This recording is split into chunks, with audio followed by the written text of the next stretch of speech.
तो तेहरान में हुए हवाई हमले में अली खामेनी की मौत के बाद उनके बेटे मुज्तबा खामेनी को उनका उत्तराधिकारी और ईरान का नया सर्वोच्च नेता चुन लिया गया है। इसका ऐलान खुद ईरानी सरकारी मीडिया ने किया है। नमस्कार, आप देख रहे हैं न्यूज़ 18 का डिजिटल प्लेटफॉर्म और मैं हूं आपके साथ जागृति खंतवाल। तो देखिए, ईरान के नए सुप्रीम लीडर का फैसला ऐसे समय में आया जब अली खामेनी के 28 फरवरी को इजरायली हमले में मौत के बाद क्षेत्र में जारी जंग ने नया मोड़ ले लिया है। मुज्तबा खामेनी को लंबे समय से इस पद के प्रमुख दावेदारों में माना जाता रहा था। हालांकि उन्होंने कभी कोई निर्वाचित या औपचारिक सरकारी पद नहीं संभाला है।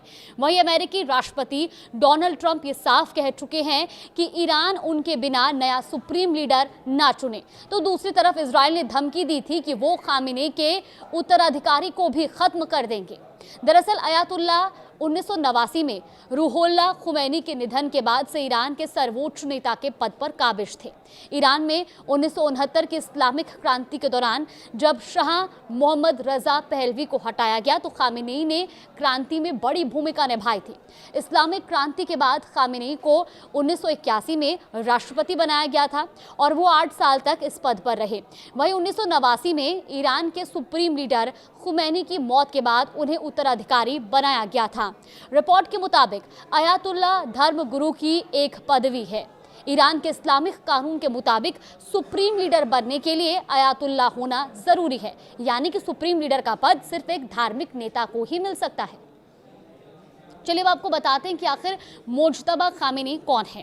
मुज्तबा खामेनी का जन्म 1969 में मशहद शहर में हुआ था और उन्होंने धार्मिक माहौल में शिक्षा पाई। ईरान और इराक के युद्ध के आखिरी दौर में उन्होंने रेवोल्यूशनरी गार्ड में भी काम किया था और वो लंबे समय से अपने पिता के करीबी भी माने जाते थे। कहा जाता है कि वो पर्दे के पीछे रहकर कई बड़े फैसलों में भूमिका निभाते थे। हालांकि उन्होंने कभी कोई बड़ा सरकारी पद नहीं संभाला, लेकिन वो अपने पिता के भरोसेमंद सलाहकार थे। सेना और अर्धसैनिक बलों के साथ उनके अच्छे संबंध भी बताए जाते हैं। साल 2009 में हुए विरोध प्रदर्शन के समय भी उनका नाम चर्चा में आया था।